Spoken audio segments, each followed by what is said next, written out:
When a pipe burst over Christmas weekend, employees at Harvest Hope Food Bank worried that they'd lose hundreds of thousands of pounds of food. And now, just 2 weeks later, the food pantry is seeing an increase in donations. Our Jamia Reed is joining us now with more details on how you can help. Good morning, Jamia. Good morning, guys. While Harvest Hope has seen an increase in donations, they still need shelf-stable boxed and canned food to replace the almost 50,000 pounds they lost. Harvest Hope sustained major damages to its building and food supply when a pipe burst, flooding the building ankle deep over the Christmas weekend. According to Philanthropy Vice President Chad Scott, since the day of the flood, people have been donating food to replenish their shelves. Churches, businesses, and individuals have all stepped up to help out, donating over 6,000 pounds of food and more than $22,000.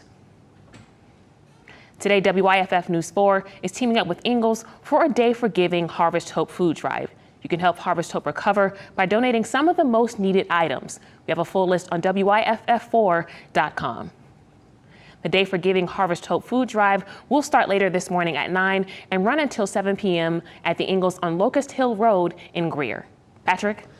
Okay, thank you, Jamia. Overseas in Ukraine, a desperate search for survivors after an alleged Russian missile strike killed more than 45 civilians over the weekend. The attack drawing an international response as Western countries are increasing their support nearly 11 months into the war. Amy Lou is in Washington. Well, Patrick and Destiny, the U.S. is training more Ukrainian soldiers outside of the country to operate more complicated weapon systems. That as European allies pledge additional support. Emergency crews continue nonstop search and rescue missions in the southeastern Ukraine city of Dnipro, following a Russian missile strike on Saturday that killed nearly 50 civilians, including children. Russia is just continuing to act in ways that are almost unbelievable. The attack drawing criticism from President Biden alongside the Netherlands Prime Minister, while top U.S. military officials oversee training for Ukrainian soldiers on advanced weapons in Germany. Any type of capability that we're able to provide to Ukraine to assist them in their efforts to defend their territory and be prepared to take back territory, I think is a good thing. Secretary of State Antony Blinken meeting with the UK foreign minister, praising the country's effort to supply new tanks and impose sanctions against Russia. Elements that will continue to reinforce and add to what the United States has provided, including in our most recent drawdown. Unlike the UK and other allies, the U.S. has yet to commit any sort of tanks to Ukraine, a decision the White House says should be left up to each country. In Washington, I'm Amy Lou, WYFF News 4. At 6:51, Representatives Marjorie Taylor Greene and Paul Gosar are set to get back their committee assignments, while holding the majority in 2021. House Democrats removed them from their assigned committees due to controversial posts that they made on social media. Greene and Gosar will have spots on the Oversight and Accountability Committee, which is planning to launch numerous investigations into President Biden and his administration. Now, they also both secured other seats. The selections now have to be approved by the full House GOP conference. Well, with unpredictable gas prices, more Americans are interested in electric vehicles. So much so, major auto companies like Cadillac and Lexus have vowed to go all electric by 2035. A recent survey by Consumer Reports reveals more than a third of Americans would consider buying or leasing an EV when in the market for a new ride. But right now, it's tough finding any type of car.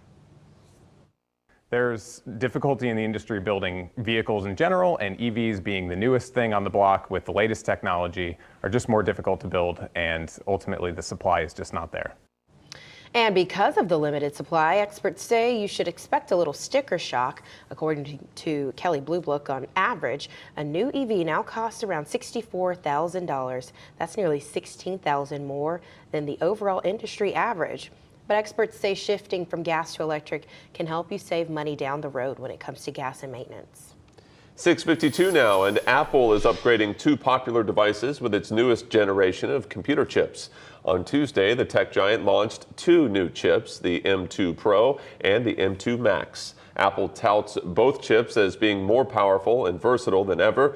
They will use these chips to upgrade their new Mac Mini and MacBook Pro devices. So this means those devices should be faster with higher performance. The upgraded version of both computers are slated to go on sale on January 24th. Fans of Twitter now have the chance to own a piece of the company's assets. The social networking site has put dozens of items on an online auction block. The public has a chance to bid on many items from Twitter's San Francisco headquarters, including memorabilia like a large neon Twitter bird light and a statue of Twitter's logo. Both currently are being bid on for tens of thousands of dollars. Twitter also has listed office furniture, electronics, and commercial kitchen supplies for sale, as well as unique items like 2 stationary bikes that charge up your mobile devices while you ride. Okay, Clemson University and volunteers from the upstate are set to participate in the landmark Preventing Alzheimer's with Cognitive Training, otherwise known as PACT study. Now, this study examines whether computerized brain training exercises can reduce the risk of cognitive impairment and dementia. PACT study participants will also have the option to give blood samples that will be used to develop tests for early detection of Alzheimer's disease. Clemson says the study is expanding into Greenville now. Right now, they're looking to enroll 650 to 1,050 people over the next 2 years. To qualify, participants must be 65 or older with no signs of cognitive impairment or dementia. There is an emphasis on the need for Black and Hispanic volunteers. The Alzheimer's Association says these populations are at the highest risk for the disease and other dementias. The study will take place at Clemson University Institute for Engaged Aging sites in Seneca and at the University Center in Greenville. For more information, go to pactstudy.org. In Anderson County, a major honor to a history-making city council member.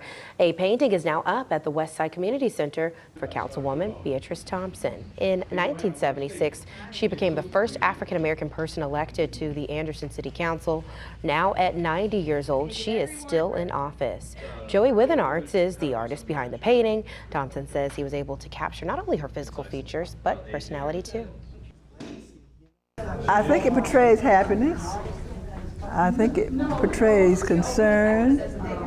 My husband always said I had big eyes, so, it portrays those eyes and my smile and my heart and my desire to just love everybody, to support people, to make this world a better place because I've been here.